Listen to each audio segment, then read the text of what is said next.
Assalamualaikum pemirsa. Jumpa lagi bersama kami di Bibip TV, terpenting mengabarkan.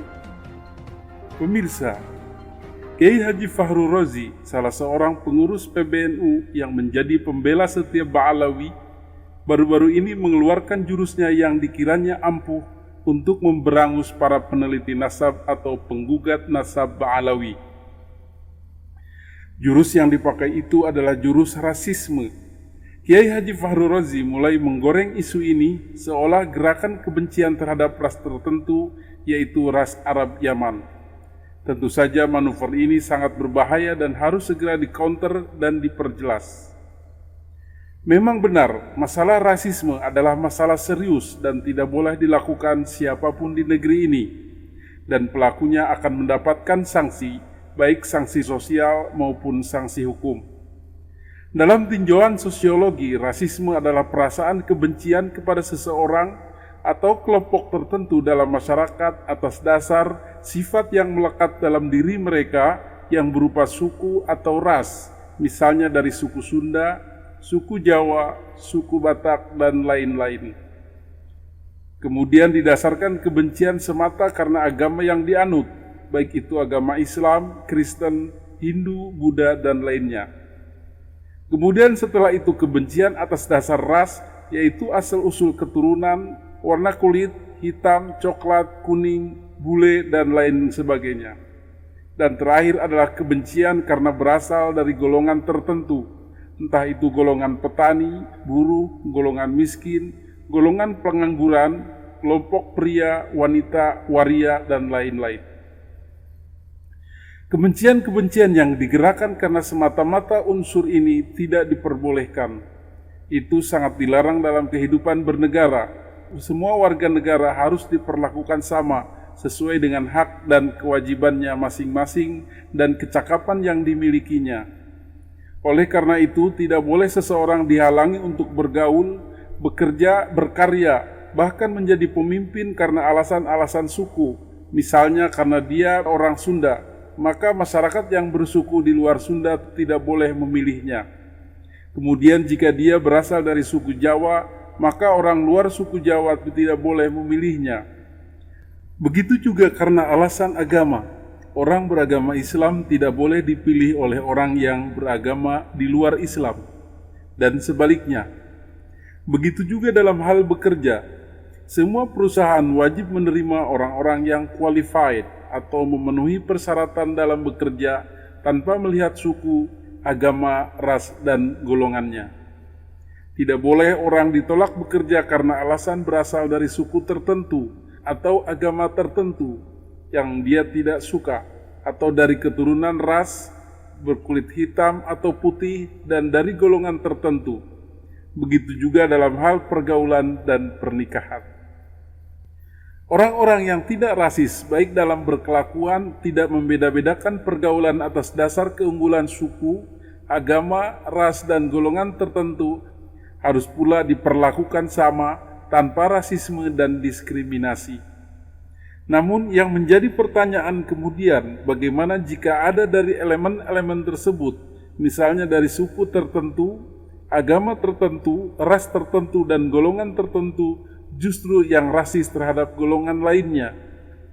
Tentu saja jika ada sifat-sifat rasis dalam diri mereka sesuai hukum di negara Republik Indonesia, maka sifat ini harus dilarang, dikikis, dan diberantas. Itulah yang terjadi dengan para habaib Ba'alawi sekarang ini. Isu rasisme yang terjadi adalah untuk mengingatkan mereka agar jangan berlaku rasis. Baiklah kita analisis sifat-sifat rasisme yang dikembangkan kelompok Ba'alawi ini. Pertama, rasisme dalam hal keturunan atau ras. Kelompok habaib Ba'alawi beranggapan bahwa keturunan mereka, yaitu yang berasal dari keturunan Nabi yang berbangsa Arab Yaman, itulah yang paling mulia. Tidak ada orang yang lebih mulia selain keturunan Nabi ini. Bahkan orang alim, pangkat, pembesar sekalipun, mereka harus tunduk pada doktrin ini. Tentu saja ini ditolak sebagian besar penduduk Indonesia yang anti rasisme keturunan ini. Kelompok yang menolak rasisme keturunan ini kemudian mengadakan penelitian tentang ketersambungan keturunan mereka yang mengaku berketurunan Nabi dan berlaku rasis ini. Apakah benar tersambung kepada Nabi atau keturunan Nabi? Ternyata dari hasil penelitian pustaka dan kedokteran atau DNA, mereka tidak tersambung atau bukan keturunan Nabi. Maka tidak ada alasan bagi mereka untuk berlaku rasis, menganggap kelompok mereka lebih mulia dan lebih berhak dihormati. Mereka harus berhenti dari propagandanya dan dihimbau untuk menjadi manusia Indonesia seperti biasa, tanpa pola pikir rasisme tersebut di atas. Kedua, rasisme dalam hal asal-muasal. Kelompok Habib Ba'alawi menganggap bahwa tanah leluhurnya Yaman adalah tanahnya orang-orang solih, para wali dan orang-orang yang dekat dengan Allah, dan menganggap negeri Indonesia tanpa kehadiran para wali-wali Hadramaut dan Tarim dari negeri Yaman hanyalah negeri para penyembah pohon, penyembah hantu dan patung. Tentu saja pola pikir rasis ini sangat menyakiti dan menyinggung perasaan pribumi Indonesia. Pola pikir seperti ini harus dihentikan dan dikembalikan kepada pemikiran bahwa bumi Yaman tidak lebih mulia dari bumi Indonesia. Semua bumi adalah sama. Ketiga, rasisme dalam hal pergaulan dan pernikahan. Para habaib Ba'alawi memandang bahwa pernikahan haruslah dilakukan di antara para keturunan Nabi saja. Wanita-wanita mereka haram dinikahi para lelaki pribumi karena akan mengaburkan sifat keturunan Nabi dan dipandang tidak sederajat karena keturunan Nabi lebih mulia. Tetapi para lelaki Ba'alawi boleh dengan bebas menikahi para wanita pribumi Indonesia karena lelaki Ba'alawi adalah para habib mulia yang berasal dari keturunan Nabi dan mempunyai kebebasan untuk mencari para wanita siapapun dan dimanapun dari golongan apapun, karena tidak akan merusak garis nasab dari jalur laki-laki. Tentu saja pandangan ini menyakiti dan menyinggung penduduk pribumi Indonesia yang tidak sudi diperlakukan diskriminatif dan tidak adil oleh para keluarga Habib Ba'alawi ini. Salah satu upaya meruntuhkannya adalah dengan mengadakan penelitian terputusnya nasab mereka kepada Nabi Muhammad SAW, baik dengan kajian pustaka maupun dengan tes DNA. Dengan demikian, kebanggaan mereka akan tergusur dengan sendirinya dan diharapkan menjadi manusia Indonesia biasa sama seperti warga negara Indonesia lainnya dan boleh menikah dengan siapa saja. Itulah poin-poin rasisme yang dilakukan oleh klan Ba'alawi di Indonesia yang sedang diperjuangkan oleh Kiai Haji Imaduddin Utsman Al-Bantani dan kawan-kawan. Salah satu entry point atau pintu masuknya adalah dengan meruntuhkan kekuatan pola pikir rasisnya, yaitu pada pandangan sebagai keturunan Nabi. Dengan ditemukannya fakta bahwa mereka bukan keturunan Nabi, maka sifat rasis ini akan runtuh dengan sendirinya. Namun, perjuangan Kiai Haji Imaduddin Utsman dan kawan-kawan ini telah digembosi atau dihancurkan oleh Kiai Haji Fahru Razi yang merupakan pengurus resmi PBNU. Sebuah ironi dari pengurus struktural PBNU yang ingin memelihara rasisme ini dengan menyerang orang-orang yang ingin memberantas rasisme ini dengan tuduhan rasis. Ini adalah sebuah kejahatan dan kekonyolan. Bagaimana mungkin pejuang anti-rasis kemudian dituduh sebagai rasis? Pejuang pembebasan dari penjajahan, perbudakan, diskriminasi, kemudian dihembuskan isu rasis kepada mereka. Yang mulai rasis itu siapa? Yang mulai rasis kan Habib Ba'alawi itu yang merasa dirinya lebih tinggi, yang perempuannya tidak boleh dinikahi pribumi, ya kan?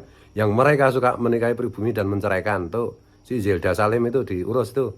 Korban itu ada 26 orang lebih perempuan dilecehkan secara syar'i oleh Habib. Ini kan baru sekarang aja ini Kiai Jawa, Kiai Nusantara disuruh ceramah di depan Habib. Kemarin disuruh ndelosor di bawah, ya kan? Sementara mereka Habib yang terbukti DNA-nya itu keturunan Yahudi Askenazi, mereka duduk dengan pongah, dengan dengan sombong gitu. Fahru Razi, antum itu kan wakil ketua PBNU. Kalau memang antum menolak tesisnya Kiai Imad, pakai itu lembaga Bahsul Masail PBNU, undang Kiai Imad dan teman-temannya, undang si Robito Alawiyah, si Taufik Sekap dan kawan-kawan dan budak-budaknya itu. Bikin Bahsul Masail yang benar. Mau berapa hari, mau berapa Jangan keluar-keluar kayak gini, dokter kayak gini. Dibilang rasis, siapa yang rasis? Siapa yang ngajari rasis? Kita rasis atau dalam tanda petik quote and quote mengatakan dianggap rasis, itu kan kita cuma ngomong aja bahwa Habib Alwi itu semua tak terkecuali keturunan Yahudi Ashkenazi, titik. Kalau nggak terima tes DNA. Yang menjengkelkan tuh gini loh, kiai-kiai itu. Kiai-kiai yang ngaku NO itu. Kalau di depan masyarakat, di depan santri, mereka gagahnya kayak kerupuk baru saja digoreng gitu. Tapi ketemu Habib, kayak kerupuk kecemplung peceren itu. Apa itu, harga dirinya di mana itu? Ya mending kalau Habib Alwi itu terbukti DNA-nya itu nyambung ke J1, ke Quraisy, ke Kanjeng Nabi, atau setidaknya ke Sayyidina Ali. Lah enggak sama sekali, ya gimana sih? Kiai kok tidak melindungi publik, kiai kok tidak melindungi kebenaran. Wa taktumul haqqa wa antum ta'lamun tuh gimana? Kamu kan udah tahu bahwa Habib Alwi itu bukan keturunan Nabi. Kalau nggak tahu ya saking gobloknya itu. Oh, rakyat jelata aja tahu. Nahdien akar rumput aja semua tahu, semua paham. Dengan penjelasan Kiai Imad, dengan penjelasan ahli DNA seperti Dr. Arikim, seperti Dr. Sugeng. Di mana nasionalismemu, di mana? Keberpihakanmu kepada leluhurmu di mana? Keberpihakanmu kepada bangsamu mana? Jelas-jelas klaim mereka sebagai dzurriyyat Nabi itu membahayakan kesetaraan, membahayakan kebangsaan, membahayakan negara kita. Masih aja kamu muntar-muntir nggak jelas. Kalau penakut bilang aja penakut. Kiai yang penakut, menjilat-jilat ras orang lain, yang ngaku-ngaku dzurriyyat Nabi ternyata palsu, apa-apaan, memalukan itu. Nggak usah jadi kiai, nggak usah jadi pengurus PBNU. Kalau begitu caranya. Nggak malu sama Mbah Hasyim, nggak malu sama Gus Dur, nggak malu sama Mbah Wahab Hasbullah, nggak malu sama pejuang-pejuang kita, nggak malu sama muassis-muassis NU. Begitu mentalitasnya. Gimana ini? Ini adalah upaya yang sangat jelas untuk melindungi pelaku rasis ini agar tidak tersentuh dan tidak pernah dikenakan sanksi, baik sanksi sosial maupun sanksi hukum. Semoga masyarakat yang sudah memahami arti perjuangan penggugat nasab yang ingin melenyapkan rasisme ini terus mendukung perjuangan Kiai Haji Imaduddin Utsman dan kawan-kawan dan tidak terprovokasi oleh hasutan budak-budak Ba'alawi seperti Kiai Haji Fahru Razi ini yang malah menuduh rasis kepada para pejuang anti rasis. Masyarakat di zaman ini sudah cerdas. Demikian Bibip TV mengabarkan.